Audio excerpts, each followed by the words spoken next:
Mga kapamilya, mayong buntag.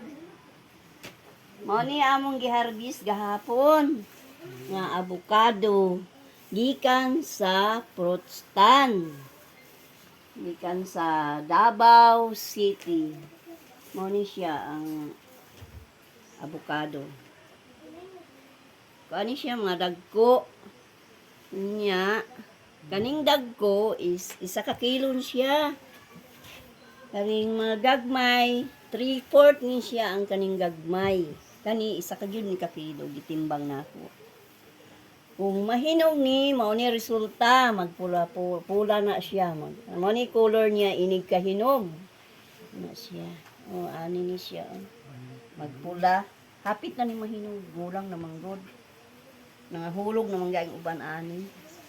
Mo ni nga among giharvest gahapon kay daghan nang nangahulog, mga buak pagyud kay taas manggod. Natungod pud sa kadagko, mga buak inig abot sa silong, sa yuta. Mo na siya. Mo ni amo ang kuan karon na amo ay mo padaghanon namin nigtanom. Eh para nga dako pud og harvest kung daghan pila ka punuan imong itanom, mga napulo is dagko gyud imong harvest. Dili alkansi. Pagpiting dagko alagi pud. Pero pani siya ang nakaayo ani, kuan manggod kanang bisag kanang dili pa kay hinog, kaunon nimo dili gyud siya pait. Na may uban nga avocado nga pait siya nga di pa kay kanang ang native ang kuan kanang pait. Native di ang pait. But unsa ni nga variety wa pud ko nangutana.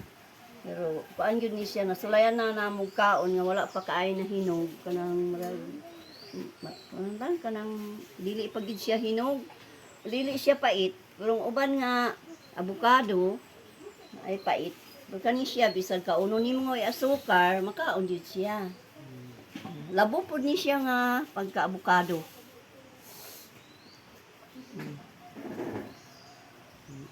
Mao ni among padaghanon ni pagtanom.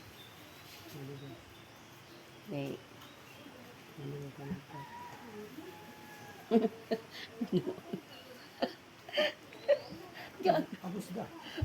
Pagani, ilabtanon ka man.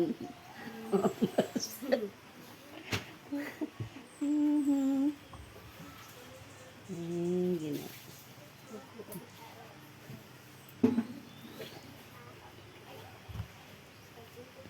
Ana, pula-pula na gyud.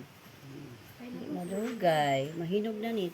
Siguro mga 3 ka adlaw ni mahinog na. 3 ka adlaw mahinog na ni siya. Makaon na ni siya nigabot sa 3 ka adlaw.